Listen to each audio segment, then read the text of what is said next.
So for the main body of the cutter, I wanted to use some sort of a box. So thankfully I had this old iPhone box because I actually saved these things. And so I'm finally having a use for it.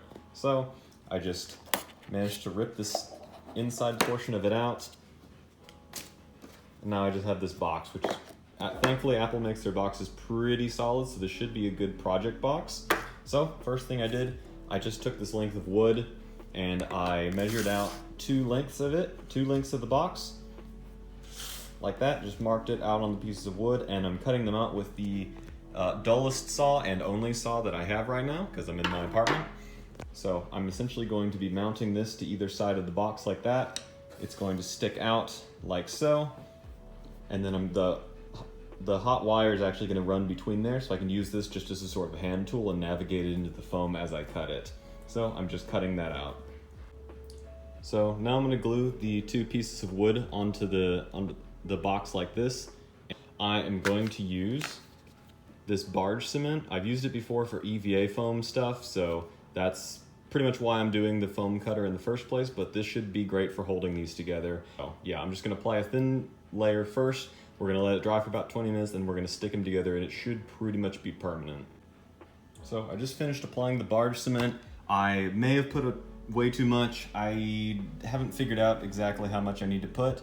We'll wait 20 to 30 minutes, and then we'll come back and stick these together. So I stuck the arms on using that contact cement after it dried enough. With contact cement, you can basically just push it on once it's dry. Once it's mostly dry and the glue has stopped being tacky, just push it on, hold it there for a second, and it sticks super well. So here, both of the stuff should be pretty secured. So I'm gonna work on the actual electrical system. We just need a switch. This one's tiny, but I happen to have it. If I make a bigger one of these in the future, I'm gonna use a bigger switch, but that one should be fine for what we're doing. I just need the actual battery compartment. I have not done the calculations for this just to see if the electricity should work. I have seen people do this with just a AA battery, so it should be fine. I'll use 2 just for a little bit more power, and we'll see what happens there. Essentially just going to mark a space off here, cut it off with a saw, and then I can just slide this into here. As you can see, I cut it out. This is an absolutely perfect cut, and I will accept no criticism. Unfortunately, it is a little bit lopsided to fit the switch in here. So I will be hitting this again with a file to see if I can file some of that down, but it's cardboard, so it should be pretty soft. Right, so I tried to make it even, so I kept shaving out more and more and more until now it's a bit big. It just sort of slips through, but we're gonna pretend like this is perfect and forge on, and I'm just gonna use some super glue and stick it in there. So a couple drops of Gorilla Glue later, and here we are. It is stuck in there. It's not perfect, but we're gonna pretend like it is. That feels pretty sturdy, so we're gonna work on putting the batteries on next. So here we are about to glue the battery terminal just on the back right here. It fits pretty well, I think, so we're just gonna glue it on the back. Again, I don't have a hot glue gun, and I don't like using super glue if I can help it, so I'm just using my trusty barge cement again. So we're gonna wait for this to glue and harden, and we'll be right back and assemble it. The contact cement finally dried, and I stuck the battery casing on, so this should be pretty much on there permanently. I sanded these edges down, and I put a little notch in there using this file because the wire is actually going to sit. It's not going to focus on that. The wire is going to sit in there. So I made this very complicated design. This is just the whole thing from the side. So we have the box here, and then I have the switch here, battery on the back, this is wiring down to here. It's going to connect to the copper wires running down the lengths of these things. And then down here, it's going to connect to the hot wire. Somewhere over here, there's going to be one of these eye bolts that I have here. So I'm going to put that onto here. I'm going to connect the copper wire, and then I'm going to connect the nichrome wire onto there. That's going to stretch around the side here. That's why I rounded those, just so it wouldn't pull against the sharp corners. That's going to connect to the end of this spring, and that's going to connect over here and complete the circuit.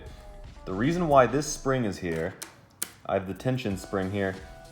The reason why that's there is because you want some tension in here, because as nichrome wire heats up, it will expand slightly, and you don't want it to get slack when you're pulling. You want it to be as tense as possible whenever you're trying to do it, just so you can get clean cuts. So I have that here. I initially connected the wire on this side, which I think I can do, and I'll do it if for some reason this doesn't work, but I didn't want to have to constantly pass current through the entire spring and into the wire. I thought that would be extra resistance, that would heat up my spring. I don't know what that would do to the elasticity. I just didn't want to bother with it. So here it's skipping over the spring, so it's still gonna pull on here. It should pull the spring tight, and I'm gonna put enough extra wire in here so that it can freely move, it can freely slide. I'm not gonna be able to glue this down because it needs a little bit of wiggle room.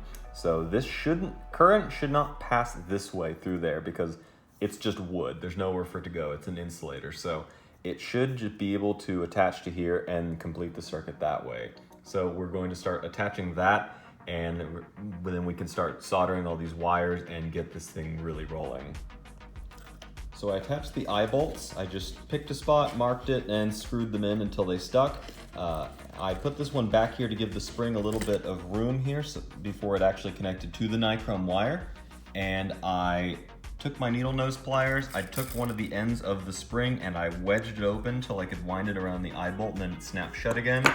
I took a length of the nichrome wire, which was so considerate enough to instantly unspool on me because it was wound pretty tight. So I took that, I wound it around this side, just cut a length of it, estimated it, wound it around, twisted this around, cut it to size, and I am going to do the same to the other one, and then I'll pull it tight in here, and then we can start working on the electronics.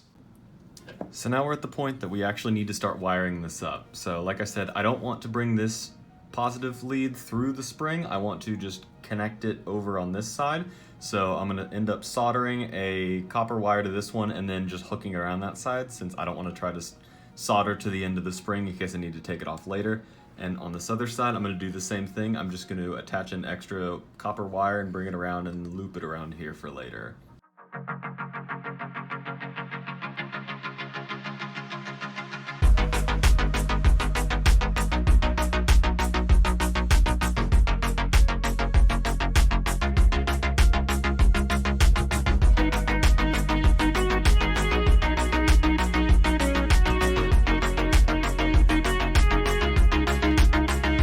I don't know if this whole spring mechanism is actually going to work. I just thought this up and I thought it might be cool. I've seen a lot of the other ones people build for pretty cheap, and this will expand when it gets hot, and so it ends up being very slack, because right now it's tight. I can't guarantee it'll be like that. This might be too much friction up here. If I had a spring down here suspended and pulling it, that would be perfect, but at this size, I didn't want to do that. Thought that would be too much space, too much effort. So down here connects, down there should be good. Now I guess the final test is to actually try it out on some foam and hope this works and doesn't burn me. All right, so I think this is all assembled. So time to put some batteries in here and give it a whirl.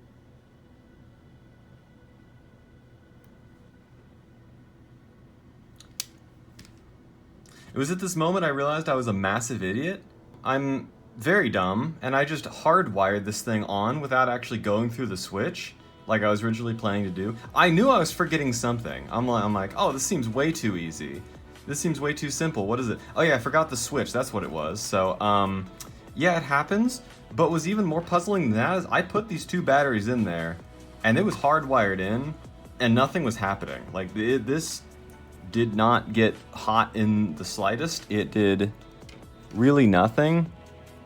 So yeah, time to do some troubleshooting, time to undo some of this stuff and see if I can fix this this rookie mistake. So we'll be right back.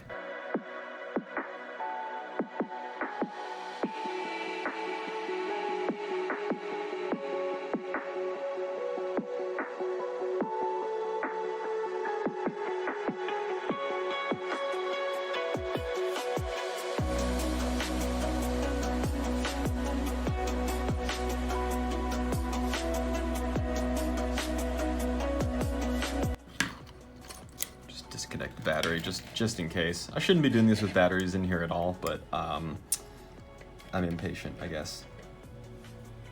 I realized I did not have to actually bring it all the way here because I forgot I had this other wire over here. That's fun. Time to detach that. I keep pulling this out of camera. I keep forgetting there's a camera here. I'm not used to this whole camera business, so we'll figure it out eventually.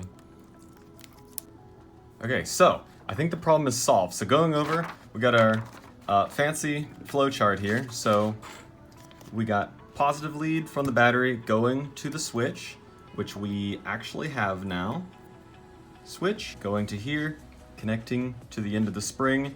It's going down the nichrome wire, through here, all the way back, taped up here, and into the negative end of the battery. This is 3 volts. This is, I think, probably less than an ohm, so hopefully this isn't too much current. We'll find out if I burn my house down, and there won't be a second video. Alright, so let's get to testing this time, and hopefully everything works well.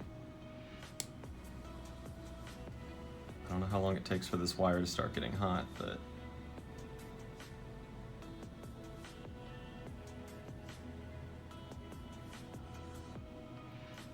it's like it's warm, but it's not actually hot. So I don't know, maybe this isn't enough power? Maybe it just takes a second? I thought these were supposed to work almost instantly, so I'm a little puzzled. I guess let's take some voltage measurements and see what it says.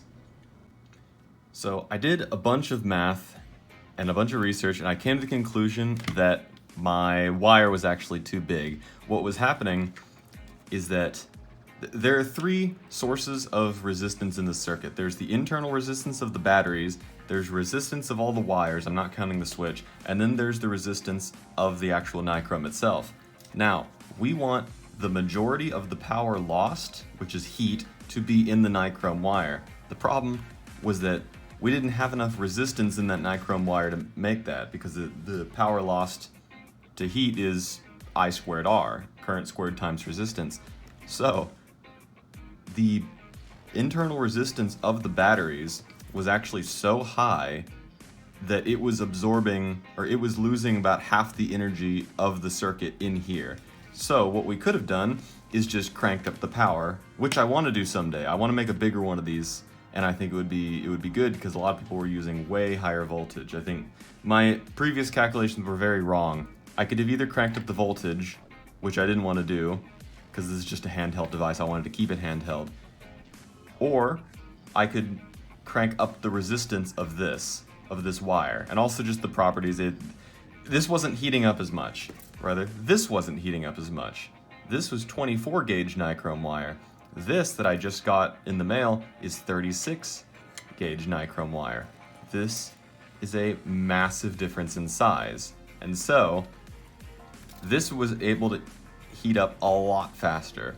The problem is I wound all this, I turned it on, and it still didn't cut anything. And I took the measurements and I thought, okay, what's going on here? Because it's spreading the power loss too evenly across here. I could crank up the power, but I don't need all of this to heat up. So what I'm probably gonna end up doing, actually wait, no, I thought of a different idea. What if I literally just connected the wires across here and here? Like I just straight up clip it onto there. It finally works, it finally cuts. I put these eye bolts on to fix where the wires were actually connected to the nichrome wire at the top there, so I reduced the gap there, and I got enough current to actually melt the foam.